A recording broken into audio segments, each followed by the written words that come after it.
বিশ্বের দিকে তাকাও। কোথাও যুদ্ধ, কোথাও অর্থনৈতিক সংকট, কোথাও রাজনৈতিক অস্থিরতা। কিন্তু একটা দেশ তুলনামূলকভাবে শান্ত, স্টেডি, সেটা ভারত। কেন? আজ মধ্যপ্রাচ্যে টেনশন, ইউরোপে যুদ্ধ, গ্লোবাল সাপ্লাই চেইন ভেঙে পড়ছে। কিন্তু ভারত একই সাথে আমেরিকার সাথে সম্পর্ক রাখছে, রাশিয়ার সাথে সম্পর্ক রাখছে, মধ্যপ্রাচ্যের সাথেও ভারসাম্য রাখছে।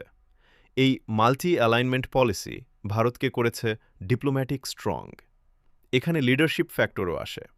নরেন্দ্র মোদীর আমলে বিদেশনীতি অনেক বেশি অ্যাসার্টিভ হয়েছে। G20 হোস্ট করা, গ্লোবাল সাউথের কথা বলা, ডিফেন্স প্রোডাকশন বাড়ানো। ইন্ডিয়া এখন শুধু স্পেকটেটর না, টেবলে বসা প্লেয়ার। তবে একটা কথা পরিষ্কার, শুধু একজন মানুষ না, দেশের প্রতিষ্ঠান, সেনা, কূটনীতি, অর্থনীতি সব মিলেই স্টেবিলিটি তৈরি করে। কিন্তু স্ট্রং পলিটিক্যাল ডাইরেকশন থাকলে সেই স্টেবিলিটি আরও দৃঢ় হয়। আমার মনে হয় স্টেবল দেশ মানে যুদ্ধ না করা, বরং নিজের স্বার্থ রক্ষা করে এগোনো। আজকের ভারত চেষ্টা করছে শক্তিশালী থেকেও শান্ত থাকতে। আর প্রশ্নটা তোর জন্য বন্ধু, ইন্ডিয়া কি সত্যিই গ্লোবাল ব্যালেন্সের কি প্লেয়ার হয়ে উঠছে, নাকি এটা শুধু পারসেপশন?